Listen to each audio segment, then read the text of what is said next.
Selamat pagi saudara-saudari. Hari ini kita sampai di kitab 1 Samuel pasal 29 yang disampaikan oleh Pastor Joyce. Dari pasal 27 sampai dengan 31 kita melihat di ayat seperti dua kamera. Ada kalanya kamera itu mengarah pada Daud, ada kalanya mengarah pada Saul. Di pasal 27 kita melihat ada ketakutan pada Daud, sehingga ia tinggal di tengah-tengah orang Filistin. Pasal 28 ketakutan Saul, karena orang Filistin berkumpul untuk memerangi orang Israel. Hari ini pasal 29 kembali kamera mengarah pada Daud. Tetapi saya katakan di pasal 29-30 itu boleh dalam sekaligus, karena bersamaan menghadapi ketakutan. Tapi orang yang mengikuti Tuhan, ada penjagaan dari Tuhan. Daud dan Saul, jelas ada perbedaan. Seorang ketakutan, ia kehilangan. Seorang lagi, walaupun dia dalam ketakutan, tetapi hatinya tetap mengikuti Tuhan. Dari titik yang rendah dia mulai naik. Hari ini dengan tema melihat situasi, mengikuti Tuhan akan dilindungi. Ayat 1 sampai dengan 9. Mendapatkan kesan salah satu jalan keluar di pasal 29 mengikuti dari pasal 28 ayat 1 sampai dengan 2. Ayat 28 ayat 1 sampai dengan 2 dikatakan, pada waktu itu orang Filistin mengerah tentaranya untuk berperang melawan orang Filistin. Lalu berkatalah Akis kepada Daud, ketahuilah baik-baik bahwa engkau beserta orang-orang harus maju berperang bersama-sama dengan aku dalam tentara. Peperangan orang Filistin dengan Israel. Daud harus berdiri di pihak orang Filistin berperang dengan saudaranya. Ayat kedua jawabnya Daud kepada Akis, baiklah engkau akan tahu apa yang dapat diperbuat hambamu ini. Lalu Akis berkata kepada Daud, sebab itu aku mengangkat engkau menjadi pengawalku sendiri sampai selamanya. Dua ayat ini dalam suatu situasi ini. Kalau kamu Daud, bagaimana kamu menghadapinya? Masa lalu dia sembunyi dalam perkumpulan orang Filistin, menghindar dari pengejaran Saul. Hari ini di dalam perkumpulan orang ini selalu terus diangkat sampai selamanya menjadi pengawal sendiri. Bahkan di garis depan memerangi saudaranya. Sebelumnya ayatnya kita tahu Daud selalu menghindar perkara ini. Sepertinya dia membantu orang Filistin untuk mendapatkan tempat-tempat, tetapi yang ia serang itu adalah musuh orang Israel. Bahkan ia akan berbohong. Dikatakan ini barang rampasan dari orang Israel. Sesungguhnya itu adalah musuh dari orang Israel. Sampai situasi ini Daud harus menghadapi garis depan. Daud reaksinya pada itu, engkau akan tahu apa yang dapat diperbuat hambamu ini. Dan ada sangkutannya jawaban ini. Apakah dia terus berkata kepada Akis, aku bersama denganmu untuk mendapatkan orang Israel? Setiap kali Daud menghati jawaban dari Akis, selalu seperti keberuntungan dalam menjawab dia. Setiap membaca ayat ini, kita boleh dari segi lain melihat siapakah raja di dalam hati Daud. Jawaban Daud terhadap Raja Akis, atau bersama dalam terhadap raja yang di dalam hatinya itu berdoa. Engkau akan tahu apa yang hamba diperbuat hambamu ini. Ya Tuhan, Engkau tahu apa yang dapat aku perbuat. Dapatkah aku mencelakai saudaraku sendiri? Tuhan sendiri dapat tahu. Hari ini orang yang mengikuti Tuhan lewat dua ayat tersebut di ayat 28, dalam situasi yang demikian terpaksa Daud mengikuti orang Filistin. Ayat pasal 29 ayat 1 dengan 2, orang Filistin mengumpulkan segala tentara mereka ke Afek, sedang orang Israel berkemah dekat mata air di Yisrael. Dua tentara hendak berperang, dan orang Filistin terus maju, sedang Daud bersama orang-orang pengikutnya, mereka bersama Akis. Di belakang Akis, keadaan Daud pada masa itu, kalau kamu masuk dalam situasinya Daud, saya yakin hatinya pasti akan tegang. Tidak mungkin untuk menyakiti saudara sendiri. Bahkan dia tahu bahwa dia diurapi yang akan datang menjadi raja Israel, itu nubuat dari Samuel. Bahkan banyak rakyat pun tahu akan hal itu. Dan Saul dalam keadaan yang sulit. Kerajaan Israel akan diruntuhkan. Apakah Daud bisa dengan tangan sendiri meruntuhkan orang Israel? Dalam situasi demikian, kita lihat di ayat kedua sampai kelima, Daud kehilangan kasih sayang dari orang Filistin. Sebelumnya dia disayangi, dia menang banyak atas barang rampasan dan diberikan mendapat banyak tempat orang Filistin dan kepercayaan dari Akis. Ayat ketiga, berkatalah para panglima Filistin itu, apa gunanya orang-orang Ibrani ini? Jawab Akis, menjawab kepadanya, bukankah dia itu Daud hamba Saul? Dikatakan seluruh negeri tahu bahwa Daud dan Saul tidak akur. Dia sudah 2 tahun bersama saya tanpa kudapati kesalahan padanya. Dalam 1 tahun 4 bulan, pemimpin Filistin sebelumnya tidak ada demikian pembicaraan.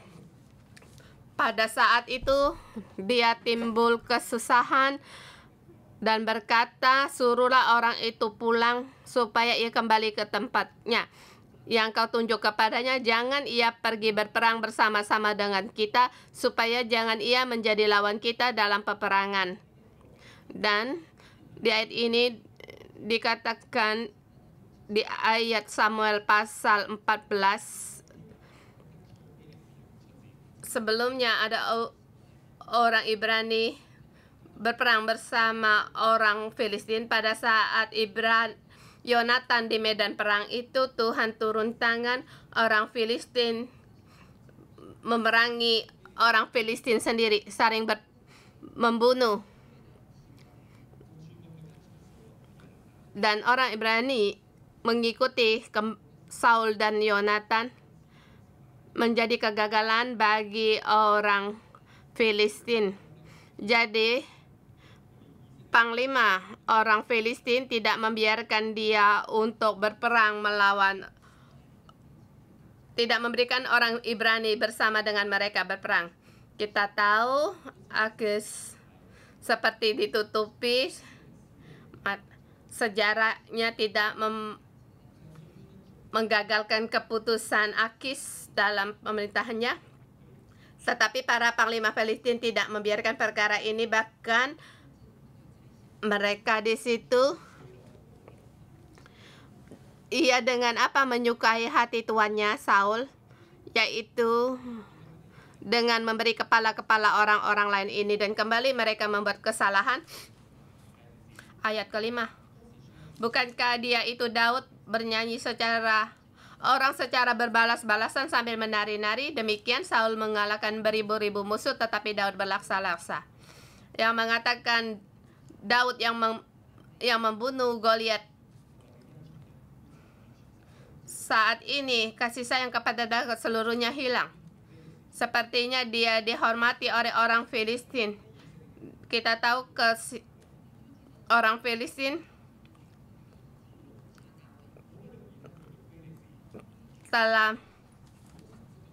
mereka tidak mudah untuk datang pada orang Filistin, tidak mudah untuk mendapatkan kasih sayang atau dilindungi di tempat itu. Tetapi ini adalah ketakutan Daud mengambil keputusan. Saat itu seperti orang Filistin, mereka tersadar kembali.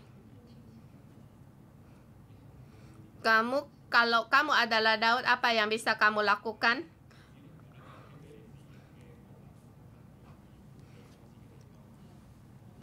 Seperti Daud kembali mendengar orang Filistin kembali ke tempatnya.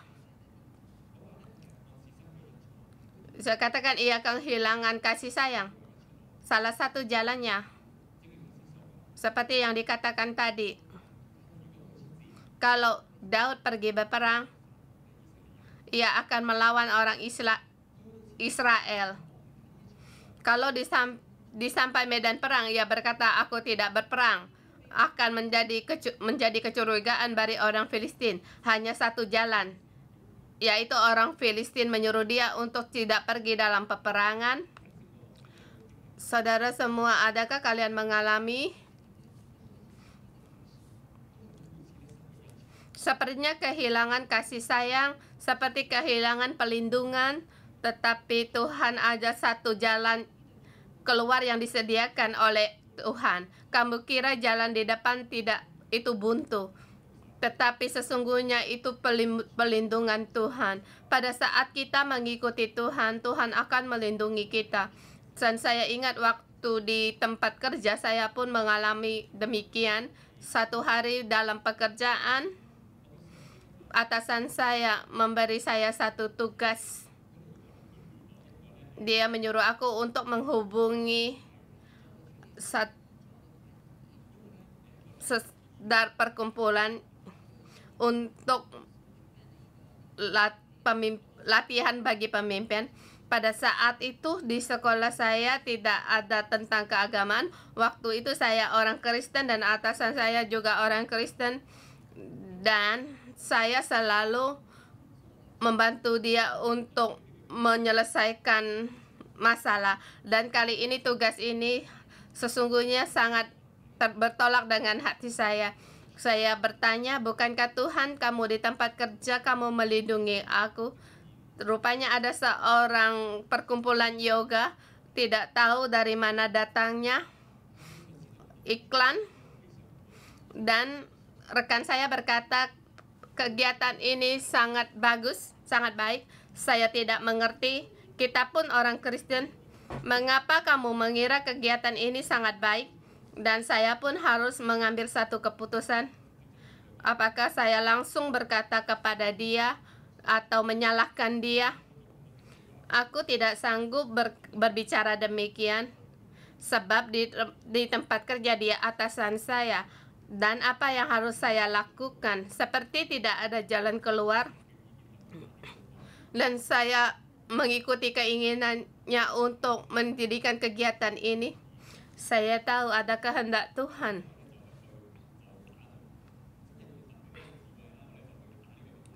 Dan saya seperti hikmat dari Tuhan telepon untuk menghubungi perkumpulan yoga itu. Pada saat saya mendengar telepon itu, rupanya tidak bisa dihubungi. Langsung saya putuskan. Dan dalam hati saya berpikir, saya telah telepon dan teleponnya tidak bisa dihubungi. Dan langsung saya beritahu atasan saya telah telepon sama dia, tapi tidak bisa dihubungi. Tapi sepertinya tidak ada tanggung jawab. Dan dalam hati saya berpikir, ada jalan keluar. Kalau ia kembali suruh saya telepon, bagaimana ini? Atau dia sendiri yang telepon. tapi puji Tuhan ada gereja. Pada saat itu saya telepon kepada perkumpulan orang remaja di gereja dan mengatakan tentang masalah saya. Sebelumnya dia menginginkan untuk perkumpulan itu untuk latihan pemimpin, dan saya langsung bertelepon pada pemimpin saya di gereja 611 apakah bisa mengadakan kegiatan kepada pemimpin untuk latihan pemimpin, dan lagi pula tidak tanpa bayaran. Pada masa itu saya gagal, saya merasa akan kehilangan dari kepercayaan dari atasan saya, tetapi saya untuk sekolah membuatkan satu kemah yang lebih semarak dan bahkan membawa pemimpin di sekolah itu untuk percaya pada Tuhan dan terima Tuhan. Saudara semua, dalam keadaan dalam kehidupan kita sehari-hari, Tuhan sendiri akan memberi jalan keluar kepada kita.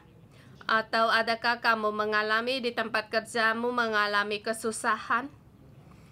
Bersamaan saya dalam pengembalaan, para anggota sel group, mereka mencari pekerjaan itu sangat sulit. Bahkan mereka pun diberhentikan sekali demi sekali, menyatakan seperti Tuhan tidak ada jalan keluar. Sepertinya sangat mudah berdiri di tempat kerja ini, tapi di masa pandemik lebih lagi malah diberhentikan. Pada setiap kali anggota sel saya mengalami titik yang rendah, kami berdoa pada Tuhan, kami mengikuti Tuhan. Tuhan akan membawa mereka ke tempat yang lebih baik. Jadi saudara-saudari semua, saya mendorong kalian, mungkin hari ini di tempat kerjamu atau di dalam keadaanmu, kamu seperti Daud bertanya dalam satu pertanyaan, mengapa kasih sayang atau kepercayaan mendadak lenyap? Tapi saya beritahu kepada kalian, kasih sayang Tuhan lebih besar daripada manusia. Di hadapan manusia sepertinya hilang, tetapi pada saat kita terus mengikuti Tuhan, kasih sayang Tuhan pasti akan ada pada saudara-saudari semua. Kamu akan berada di tempat yang lebih berkelimpahan, dan kelimpahan ini belum tentu kamu langsung bisa melihat. Bagi Daud pun dia tidak langsung bisa melihat. Bagi Daud, dia harus kembali ke tempat di mana yang ia ditunjukkan dari orang Filistin. Bahkan dia pun tidak tahu langkah berikutnya apa yang harus dia lakukan. Kita lihat di poin yang kedua, ayat 6 sampai dengan 11. Melihat sepertinya tidak ada jalan keluar, tetapi menuju rencana Tuhan. Lalu Akis memanggil Daud dan berkata kepadanya, demi Tuhan yang hidup, engkau ini orang jujur dan aku memandang baik. Jika engkau keluar masuk bersama-sama dengan aku dalam tentara, sebab aku tidak mendapatkan sesuatu kejahatan padamu sejak saat engkau datang kepadaku sampai hari ini, tetapi engkau tidak disukai oleh raja-raja kota. Bagi Akis, masih tetap percaya kepada Daud. Dan juga kita melihat keadaan Daud. Sesungguhnya Daud, dia orang yang setia. Walaupun di tempat Filistin, asal tidak membelakangi rencananya atau prinsipnya, asal tidak menyakitkan orang Filistin, sesungguhnya tidak ada kehilangan. Bahkan ia membawa banyak kebaikan bagi Akis. Saat itu Akis berkata kepadanya, pulanglah, pergilah dengan selamat, jangan lakukan apa yang jahat di mata raja-raja orang Filistin itu. Kalau kita Daud, apakah kamu bisa damai dengan pergi dengan damai? Perkumpulan Saul tidak menerima kamu. Perkumpulan orang Filistin mulai curiga kepadamu. Tetapi Akis berkata kepadanya, pulanglah, pergilah dengan selamat. Kemudian Daud menjawab Akis, apa yang telah kuperbuat dan kesalahan apa yang kudapati pada hambamu ini sejak aku menjadi hamba kepadamu sampai hari ini, sehingga aku tidak boleh ikut pergi berperang melawan musuh tuanku, Raja. Di sini Daud sulit memisahkan apakah Daud berkata yang jujur atau berbohong. Dari dua posisi kita melihat kalau Daud dia berkata yang jujur, dia terhadap Akis dia ada setia. Dia tidak paham mengapa saat ini kasih sayangnya pergi atau kepercayaannya pergi. Lebih lagi, di tempat ini seperti Daud, seperti untuk melindungi diri sendiri. Hanya dengan respon yang demikian, sehingga Akis tidak curiga kepadanya. Kalau dia dengan gembira pulang ke Filistin, saya percaya Akis pun akan curiga kepadanya. Bukankah kamu ingin membalas jasa padaku? Bukankah sekarang perang kamu ada rasanya? Jadi jawaban Daud sangatlah berhikmat. Bahkan kita katakan pasal 28 ayat 1 sampai 2, siapakah Tuhan itu? Tuhan rajaku itu musuhnya siapa? Bukan orang Israel, tetapi orang Filistin. Dan ini sepertinya Daud berkata kepada Raja Akis, berkata sebelah pihak ia berkata kepada Tuhan, Tuhan, bukankah aku tidak membiarkan aku melawan musuhku? Kalau sampai di garis depan Daud bisa menyerang orang Filistin, menolong orang Israel. Jadi siapakah Tuan rajanya Daud? Sampai di ayat ke-9 jawab Akis kepada Daud, aku tahu engkau ini memang disukai seperti utusan Allah. Hanya para panglima orang Filistin telah berkata, ia tidak boleh pergi berperang bersama-sama dengan kita. Jadi bangunlah pagi-pagi bersama orang-orang tuamu yang datang bersamamu, dan bangunlah kamu pagi-pagi segera sesudah hari cukup terang bagimu, dan pergilah. Lalu bangunlah Daud dan orang-orang pagi-pagi untuk berjalan pulang ke negeri orang Filistin. Apa yang bisa dilakukan Daud di tanah orang Filistin? Ia tidak lagi mendapatkan kepercayaan dari orang Filistin. Di dalam hatinya dia tahu, walaupun aku sangat menyukai dia, tapi dia seperti catur. Kalau seorang pemimpin Filistin tidak suka padanya, dia hanyalah salah satu orang yang diletakkan di situ. Daud karena ketakutan dia minta bantuan kepada Akis raja orang Filistin ini. Sekarang dia tahu ini sandaran yang bersifat darah daging. Ia tidak lagi mendapatkan pelindungan. Bahkan kalau pemimpin orang Filistin menang pulang dari perang, keluarga Daud, kambing dombanya dalam kesusahan. Daud sangat tahu. Tetapi apakah dia bisa pulang ke Israel? Juga tidak bisa.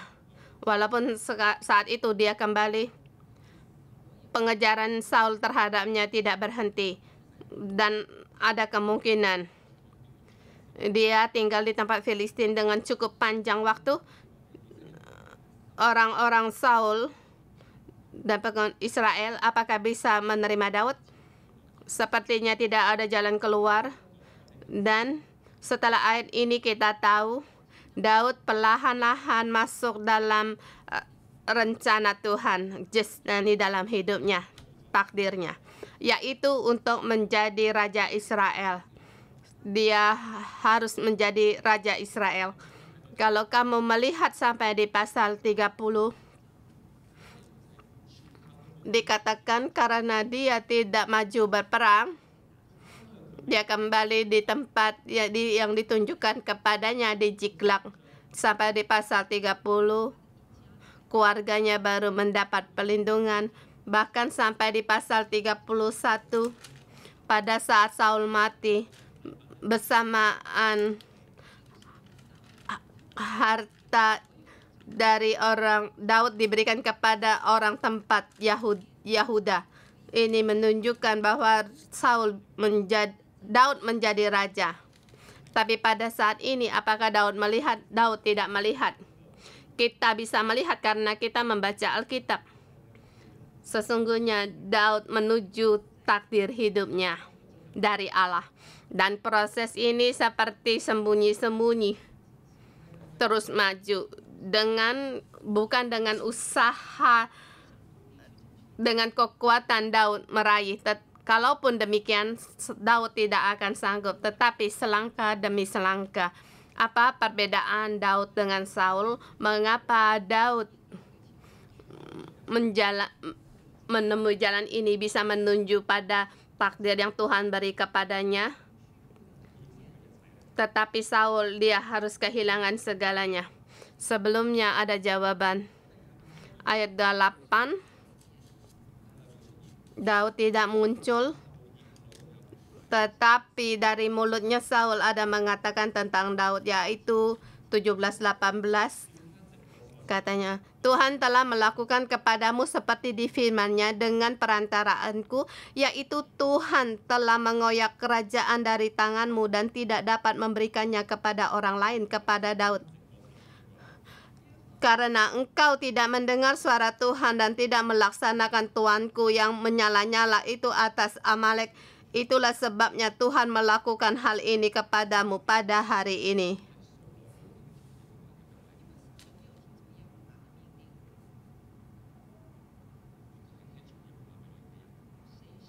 Siapa yang mendengar suara Tuhan? Yaitu Daud. Siapa yang selalu mengikuti Tuhan Allah? Yaitu Daud. Siapa yang melakukan firman-Nya Tuhan dan yang melindungi orang yang diurapi? Yaitu Daud. Saudara semua, kita tahu keadaan kita. Mungkin kita pun mengalami hari ini dalam kesusahan.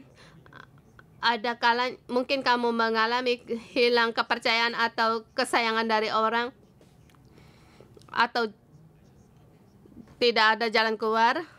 Pada saat Tuhan turun tangan, semua itu bisa berubah. Saya ingat bagaimana Gereja 611 didirikan, demikian juga dengan Pastor Joshua. Seringkali kita mendengar Pastor Joshua di Vancouver 10 tahun dalam kesusahannya. Saat ia kehilangan kepercayaan atau kasih sayang untuk jalannya depannya, pada saat ia mengikuti Roh Kudus datang ke Hong Kong tanpa disadari masuk dalam kehendak Tuhan. Walaupun saat ini Pastor Joshua di Kuching melaksanakan KKR untuk versi Roh Hati ini untuk memberkati bangsa-bangsa. Dalam 20 tahun saya percaya Pastor Joshua pun tidak terpikir, bahkan kita seluruh Gereja 611 tidak terpikirkan. Mungkin sebagian orang dari kita, ada yang dari North Point, tidak terpikir Gereja 611 memberkati bangsa-bangsa. Bahkan ada yang datang dari zaman dimulai, tidak pernah terpikir bahwa kita di lantai atas ada tempat tata mercy set. Kita tidak tahu, terbayangkan bagaimana kalau sekolah Alkitab kita bisa memberkati bangsa lain. Saudara semua, pada saat kita terus mengikuti Tuhan, kita bisa masuk dalam kehendak Tuhan dalam hidup kita. Terus maju, jangan lupa pada Tuhan. Maaf. Daud dan Saul dalam dua jalan, bersama kita mengikuti jalannya Daud dan mendapatkan perlindungan, bahkan kita masuk dalam rencana Tuhan dalam hidup kita. Mari kita menyembah Tuhan Allah kita. Haleluya. Tuhan Allah yang melindungi kita ialah Tuhan. Dalam keadaan apapun Engkau melindungi kami. Kami memuji Engkau. Haleluya.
Ya Tuhan, kami memuji Engkau, pelindungan-Mu selama tidak meninggalkan kami, janji-Mu tidak berubah terhadap orang panggilan-Mu. Engkau tidak menyesal, bahkan Engkaulah Allah yang melindungi kami, selamanya tidak berubah.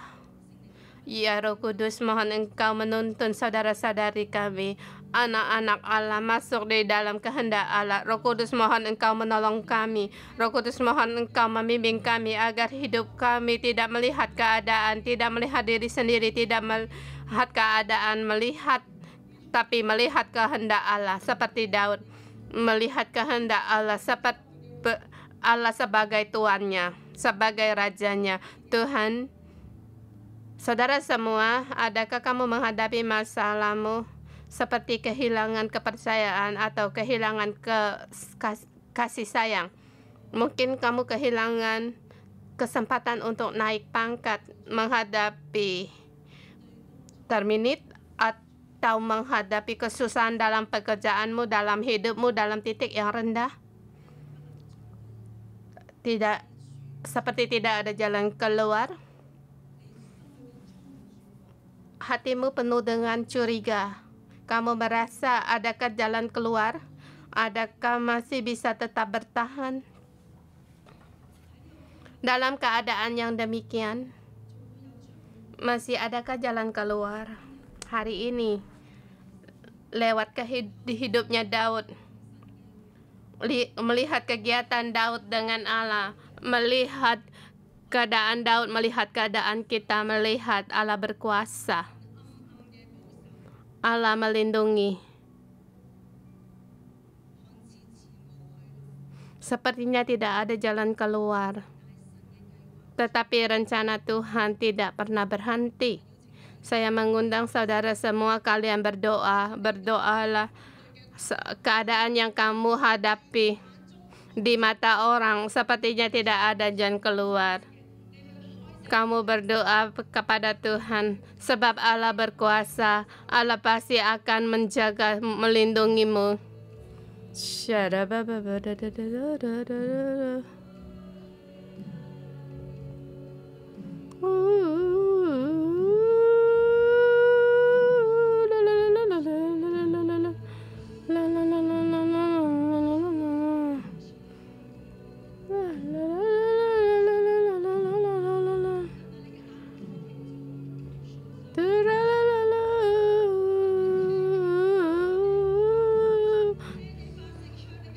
Tuhan, Engkau dengar seruan umat-Mu.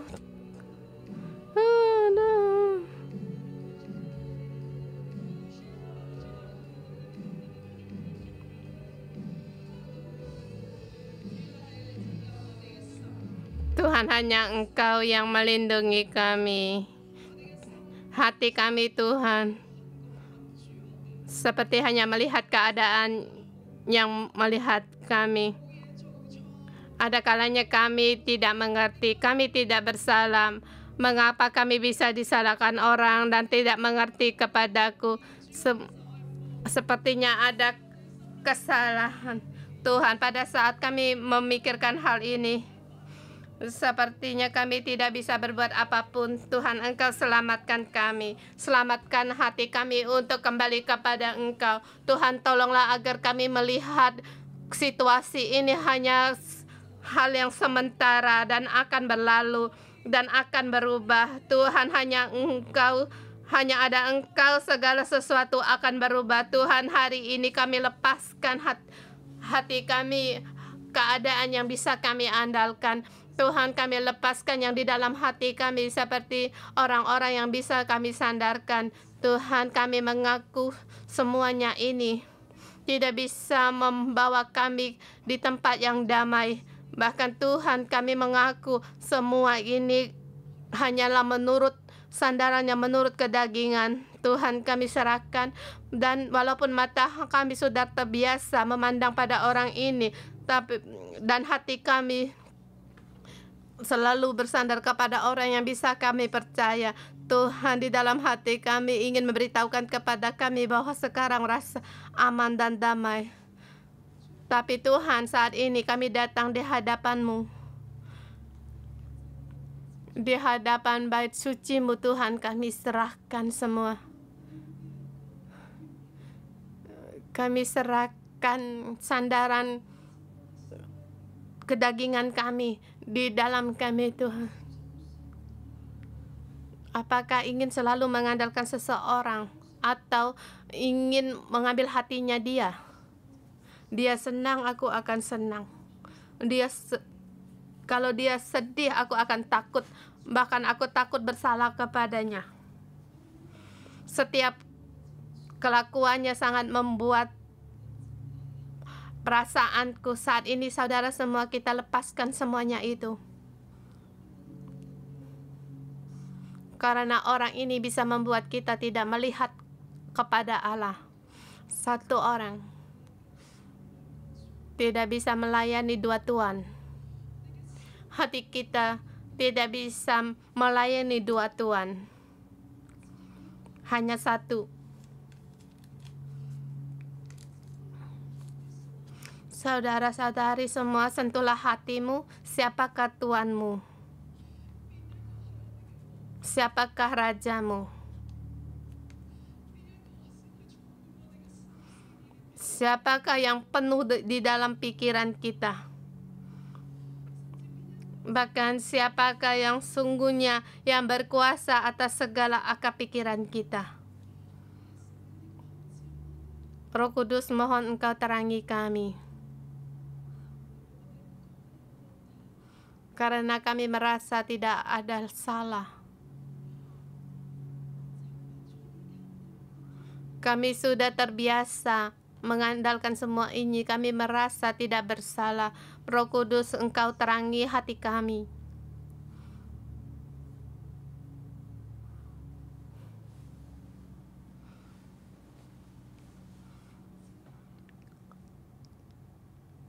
Terangilah hati kami.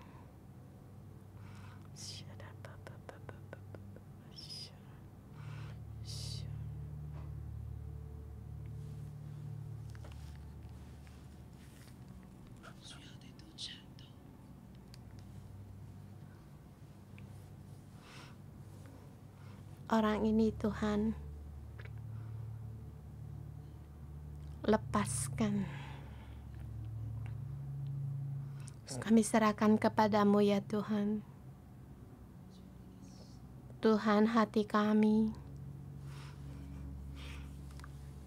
kembali mengarah kepadamu.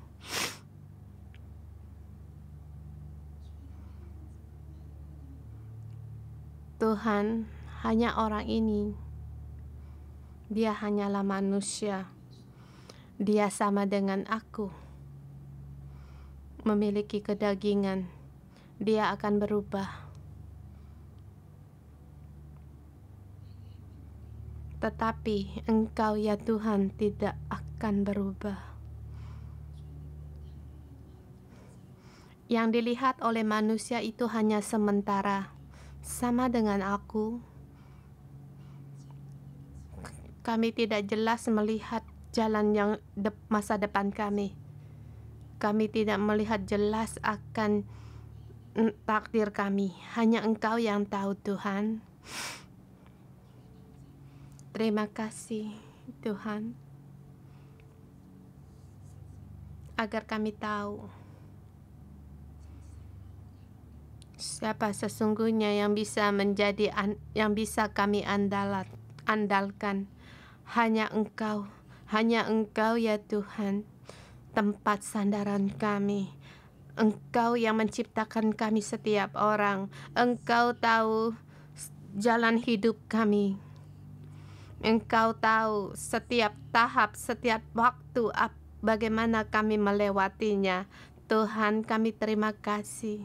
Kami berterima kasih. Sungguh Engkaulah yang memberikan kami pergi dengan damai. Pulanglah dan pergilah dengan damai adalah Engkau.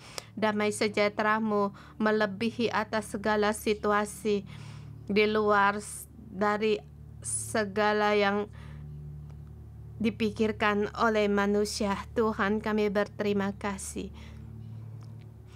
Saul takut akan manusia. Saul takut akan rakyatnya.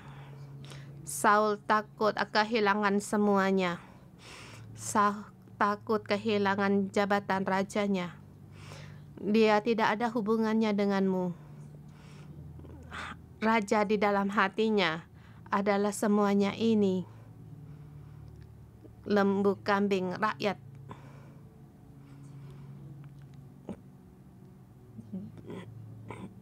Jabatan rajanya yaitu rajanya. Tetapi Daud di dalam hatinya raja yang satu-satunya yaitu Tuhan Allah. Engkaulah Tuhan. Engkaulah Tuhan Allah. Daud punya ketakutan menghadapi pengejaran dari Saul, menghadapi segala situasi. Dia pun bisa lemah. Dia bisa meminta bantuan dari Akis, mengambil andalan kedagingan, mengambil keputusan yang salah. Tetapi Tuhan kami melihat Daud karena mengasihi Allah, karena Daud mau mengikuti Tuhan. Dia tidak mencelakakan orang yang diurapinya, menjadikan engkau Allah sebagai Allah, walaupun dalam ketakutan, walaupun dipandang orang seperti kehilangan kasih sayang, seperti tak ada jalan keluar, seperti tak ada jalan keluar. Yang harus ia hadapi, apakah aku harus mengikuti Raja Akis melawan saudaraku sendiri? Ini keputusan yang berat, bahkan terperangkap dalam keadaan yang buruk. Tetapi Tuhan, engkau sungguh setia. Engkau demi Daud membuka jalan. Panglima Filistin keluar, tidak memberikan Daud untuk berperang melawan orang Filistin. Tidak memberikan Daud untuk melawan orang Israel. Tuhan, engkau tahu, engkau yang menolong Daud, bahkan menuntun Daud untuk menuju pada rencana engkau Tuhan dalam takdirmu. Tuhan, yang kami sandarkan adalah engkau. Orang-orang yang kami takuti, kami serahkan kepadamu Tuhan. Kami percaya, kami mengambil keputusan yang tepat. Kami mau seperti Daud. Kamu memilih kehidupan Daud. Kami tidak mau memilih kehidupan Saul. Tahun tidak pernah bertobat kepadamu, tetapi Daud yang berpegang kepadamu, mengandalkanmu, mengikutimu. Tuhan, kami deklarasikan, kami setiap orang mau mengikuti engkau.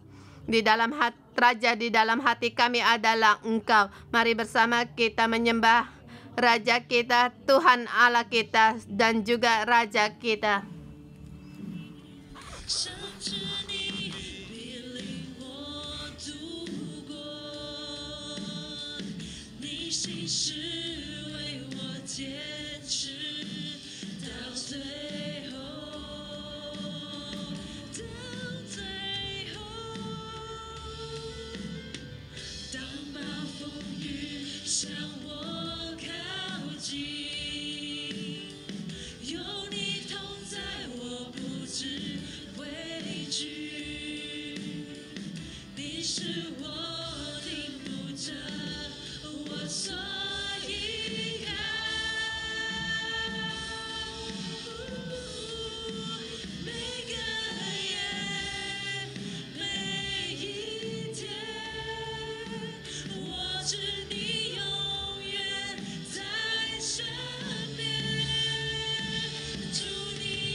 Tuhan, Engkaulah gunung batu kami. Kami bersandar kepada Engkau dan menyembah Engkau. Saudara semua, marilah kita berdoa untuk hidup kita.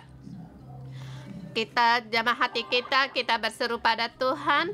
Berilah hati yang tegar, tetap teguh kepada kita, agar dalam menghadapi segala keadaan kita tetap memilih pada Allah, sebab Allah dialah Raja yang kekal dalam hidup kita. Kita berdoa.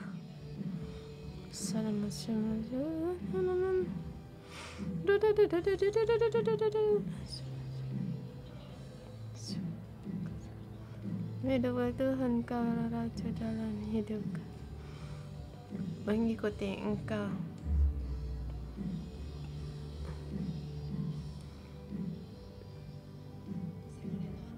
Tuhan, kami berterima kasih. Engkau membawa Daud dalam jalannya, walaupun keadaan yang susah. Bagi seorang raja, hal yang sulit dan tidak mungkin. Tetapi Daud percaya, Tuhan percaya akan Engkau, mengikuti Engkau. Tuhan, dalam kesusahan, Engkau bisa mengubah kesempatan dalam masuk dalam takdir-Mu. Saudara semua, dalam kesusahan-Mu, dalam setiap saat, Tuhan bagaimana memakai keadaan. Tangan Tuhan bagaimana melepaskan-Mu dalam kesusahan, dalam bahaya.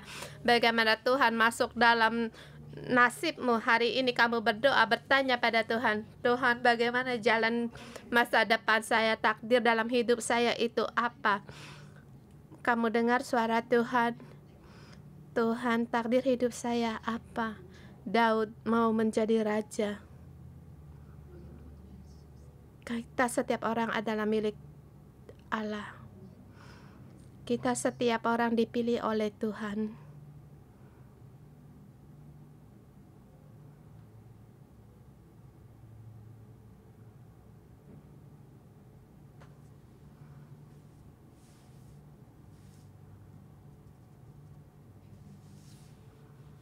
Di antara kita dikatakan kita sebagai pohon kehidupan di lapangan kerja. Menghidupkan terang Tuhan untuk mempengaruhi lapangan kerja.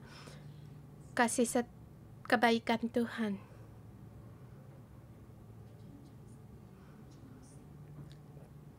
Kasih setia Tuhan.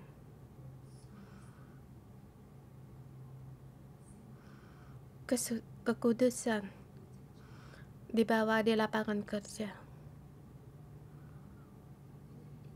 Saya pun mendengar Tuhan berkata, bawalah kasih setiaku, kasihku di dalam keluarga, dalam keturunan keluarga, agar menjadikan aku raja dalam keluargamu, raja dalam keluargamu. Keselamatanku, kasih setiaku masuk dalam seluruh keluarga dan keturunanmu. Saya dengar Tuhan kembali berkata kepada kita setiap orang, kita adalah imam kudus. Dimanapun kita berada, Tuhan memakai kita. Tuhan mendengar doa kita setiap orang. Di dalam keadaan apapun, Tuhan menyertai kita. Ini janji Tuhan kepada kita. Aku mendengar Tuhan berkata, anakku janganlah takut. Di dalam segala situasi, aku pasti akan membawamu keluar dan mengatasi segalanya dan raih kemenangan. Tuhan, aku bersyukur dan terima kasih. Kami bersyukur dan memuji Engkau sekali lagi. Kami berikan kemuliaan, keagungan seluruhnya kepadamu. Tuhan, kami berterima kasih.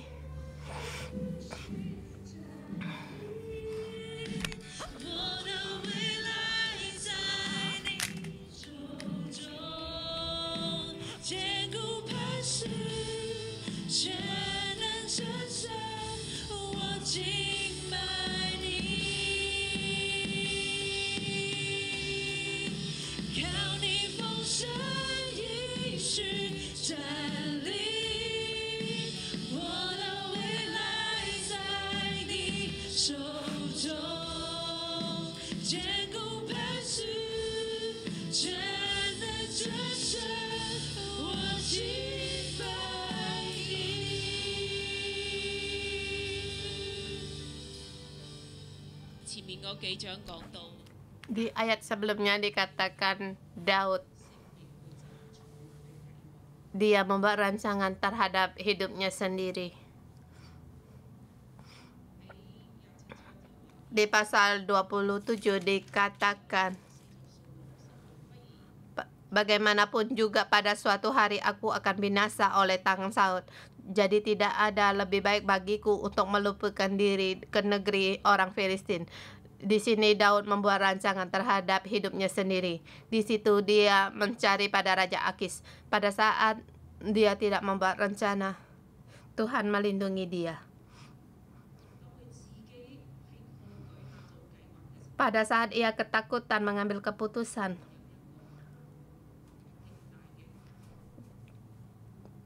terjatuh dalam keadaan yang sulit. Hampir ia mau menyerang orang Israel, umat pilihan Allah. Tetapi di dalam hatinya ada Allah. Di dalam hatinya ada Allah. Pada saat dia tidak membuat rancangan, Tuhan menolong dia melepas dari situasi yang sulit ini. Ya, memang dia harus menghadapi di Ziklag, di situ, di pembalasan di Ziklag. Kita bertanya pada diri sendiri, apakah kita dengan ketakutan membuat rencana dan mengambil keputusan? Apakah aku membiarkan Tuhan dalam bimbingan Tuhan atau rencana Tuhan tergenapi, atau aku sendiri dalam ketakutan, dalam kegelisahan aku sendiri mencari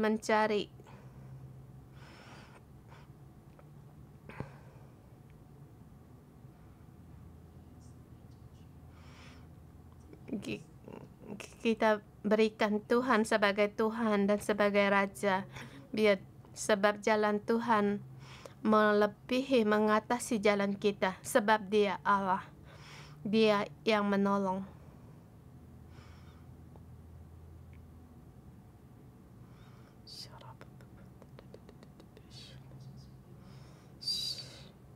Saya percaya kita setiap orang punya ketakutan sendiri, dan kita sendiri akan membuat rencana dan menghitung, bahkan mengambil keputusan sendiri bagaimana, di mana, di tempat yang mana lebih banyak lagi ada damai, ada aman.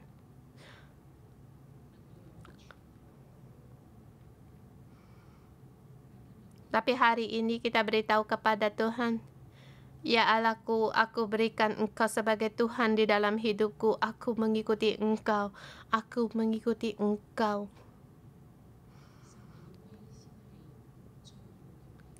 Ya Allah, jalanmu adalah jalan yang terbaik. Pada saat Daud melepaskan segalanya, Allah turun tangan. Pada saat kita berpegang pada perkiraan kita yang baik, kita hanya akan menuju ke jalan yang tak ada jalan keluar. Pada saat Allah turun tangan, damai seluruhnya, kita berjalan di tengah-tengahnya, kita jalan dalam terang, kita ada damai yang sejati. Saat ini Daud berjalan dalam terang sejati. Tuhan menyelamatkan Daud. Tuhan mengangkat Daud duduk di atas taktanya. Mari kita angkat tangan dalam nama Tuhan Yesus, memberkati saudara-saudari semua. Lepaskan. Ada kebanyakan kalanya kita tidak melepaskan. Ada kalanya kita ingin membuat rancangan sendiri, mencari jalan keluar sendiri. Tuhan, hari ini kami taat di dalam-Mu. Kami merendahkan diri di dalam-Mu. Kami mau mengikuti Engkau, ya Tuhanku, kami mau berjalan dalam terang. Tuhan, kami percaya kepada Engkau menjadi sandaran kami. Tuhan, Engkaulah gunung batu kami. Engkaulah pertolongan kami setiap saat. Tuhan, berkati saudara-saudari kami sesungguh sepenuh hati mengikuti Tuhan dan berjalan dalam Tuhan. Damai sejahtera Tuhan ada pada kami setiap orang. Dalam nama Tuhan Yesus memberkatimu. Amin. Kita renungan pagi sampai di sini. Tuhan Yesus memberkati.